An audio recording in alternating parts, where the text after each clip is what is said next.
I'm going to talk to you guys about my Honors 121A final portfolio for this class. So for the portfolio, we were supposed to talk about our writing that we did this semester.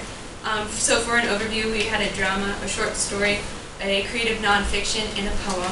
And today I'm going to talk to you about my poem revision. And so my original poem that I wrote for this class, I'm just going to read it to you real quick so that you understand what I'm talking about later. So it went, around and around in circles they go, while setting a pace only runners could know. Days spent on the track, the seeds that you sow, sleek muscles and bodies, it's all just for show. Stay close to the pack, there's no letting go. The breathing gets heavy, stay light on your toes. Breathe out through the mouth and in through the nose. Just push through the pain, it's not time to slow. It's almost the finish, let's rake in the dough. And faster and faster and faster they go. Okay, and so my inspiration for this piece was we had to write it. And it came from our textbook by Lisa Rooney, Serious Daring, Creative Writing in 4 Genres, Pathway 4.8. So it told me that I had to write a 10-line poem, and that each line of the poem had to have 4 stresses. And it also had to be about something that could be seen as a passionate topic. And so my literary devices I tried to implement. First I tried to use meter, which Lisa Rooney says is the rhythmic structure of a poem. And so when I was writing my poem, I tried to use accentual syllabic meter, which means that I was really focusing on the accents of different syllables and trying to keep a constant sound to my poem. And so I tried to use lots of iambs and anapests. An iamb is an unstressed followed by a stressed syllable, and an anapest is 2 unstressed followed by a stressed syllable. So for example, in my first line of the poem, around and around in circles they go, we have around, unstressed, stressed, and around, unstressed, unstressed, stressed. And I tried to follow this type of a pattern throughout the entire poem so that it would really build a flow to it. And this would also create a rhythm, which reflected on the topic of my poem because running also has a rhythm. So I tried to really focus on building a rhythm in my poem to reflect the rhythm of running. And then I also chose to use rhyme scheme throughout the poem because I wanted to make it sort of predictable, kind of fun at the same time.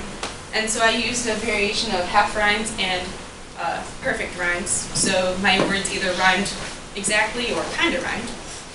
And Lisa Rooney, there was a quote in her textbook that said, "Remember that the rhythm of the human heartbeat and the breath are always implied," which I thought also really reflected my poem because in running you're also very well of your heart and your breathing and just how you're feeling.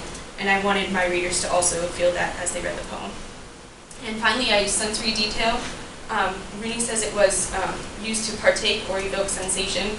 I wanted my readers to partake in the race as the poem is going. And by the end of the poem, you evoke sensation because you're kind of out of breath and you're sort of winded just by reading my poem. In my peer workshop, I got a lot of good constructive criticisms and ideas on how to change and revise. I was told to really focus on color and sound and look at the details in my poem to really build into it. I was told that some of my lines seemed kind of forced, kind of awkward, that maybe some of my ideas didn't really portray what I was trying to say, especially in the line, sleek muscles and bodies, it's all just for show. I got a lot of comments saying that really didn't make any sense. Another thing, some people couldn't really tell whether or not you were supposed to be a runner in the race or just watching a race happen, which I thought was really interesting because from my point of view from writing my poem, I really was trying to get the reader in the place of being in a race and participating.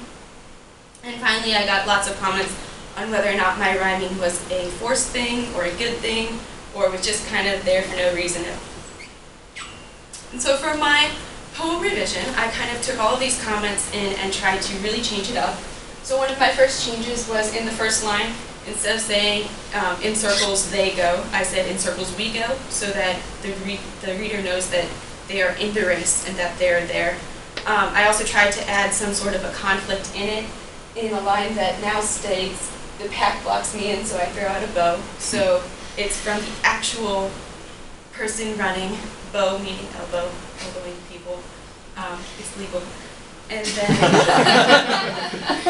I tried to really add some sensory details, so I have tight jerseys and spandex in colors that flow, so you get the idea of what the runners are wearing for one, and also that it's all different colors, there's different teams, and you're not really focusing on the individual itself, but maybe what color they're wearing and who you're supposed to be passing.